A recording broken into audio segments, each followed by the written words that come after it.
જે બચ્ચુ ખાબડના પુત્ર છે એમને કરોડો રૂપિયાનો ભ્રષ્ટાચાર કર્યો છે.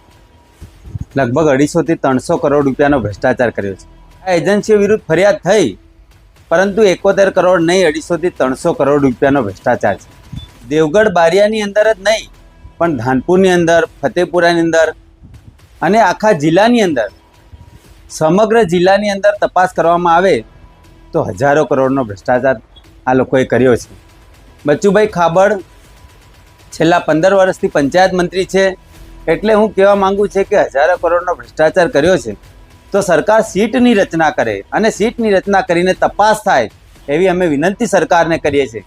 આદિવાસીઓ, ગરીબો, દલિતો જે આ કાયદો મનરેગાનો છે, આ કાયદા હેઠળ રોજગારી મેળવવા ટીડીઓ સાહેબ પાસે જાય, તાલુકામાં જાય, તલાટી પાસે જાય, ટકાવારી આલે, ટકાવારી આલવા છતાં પણ લોકોના કામ થતા નથી. અને બચ્ચુભાઈ ખાબડની એજન્સીમાં એક જ તાલુકાની અંદર જો એક સાથે 250 કરોડ નાખી દેવામાં આવતા હોય તો એ કઈ રીતે? આ એજન્સીઓ કોઈ ભાગ નહોતો લીધો, આ એજન્સીઓ સરકારના કોઈ ધારાધોરણમાં નહોતી આવતી, સરકારી અધિકૃત નહોતી, તો પણ આ એજન્સીઓમાં રૂપિયા નાખવામાં આવ્યા. અમે સરકારશ્રીને એવું કહેવા માંગીએ છીએ, લોકો ગુજરાત, અમદાવાદ, બરોડા, સુરત, બોમ્બે, દૂર દૂરના રાજ્યોમાં અને શહેરોમાં મજૂરી કરવા જાય છે, તો અહીંયા સરકારે, અમારી કોંગ્રેસને સરકારે એનઆરજી કાયદો આપ્યો તો અહીંયા લોકોને ઘર આંગણે તમે કામો આપો.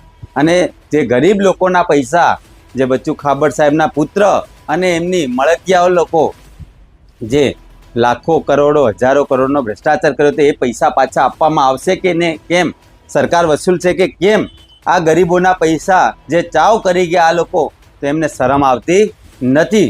એમને તો સરકારના જે મંત્રી છે એમને તો લોકોની રક્ષા કરવાની હોય, લોકોને કામ આપવાનું હોય, લોકોને રોજગારી આપવાની હોય, લોકોને શિક્ષણ આપવાનું હોય, લોકોને સ્વાસ્થ્ય આપવાનું હોય. આ આપવાને બદલે આ લોકોના પૈસા ચાવ કરી જાય અને ચૂંટણીઓની અંદર એક વોટ માટે 5-5 હજાર રૂપિયા, એક વોટ માટે 1-1 હજાર રૂપિયા બંધ કવરોમાં આપીને આ લોકો બોગસ રીતે ચૂંટણી જીતી જતા હોય છે. ઘરે ઘરે દારૂ આપીને ચૂંટણી જીતી જતા હોય છે, પોલીસનો ઉપયોગ કરી ચૂંટણી જીતી જતા હોય છે, ગુંડા તત્વોનો ઉપયોગ કરી ચૂંટણી જીતી જતા હોય છે. અને આવો ભ્રષ્ટાચાર કરીને, લોકોને દબાવીને, લોકોના ગરીબોના પૈસા આ લોકો હડપી લેતા હોય છે.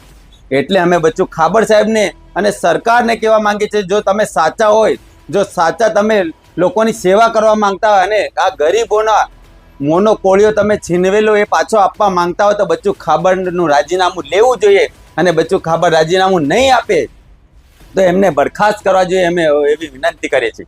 અને આવનાર સમયની અંદર જો બચ્ચુ ખાબડ સાહેબ રાજીનામું નહીં આપે, સરકાર મંત્રીના પુત્રને એરેસ્ટ નહીં કરે, તો અમે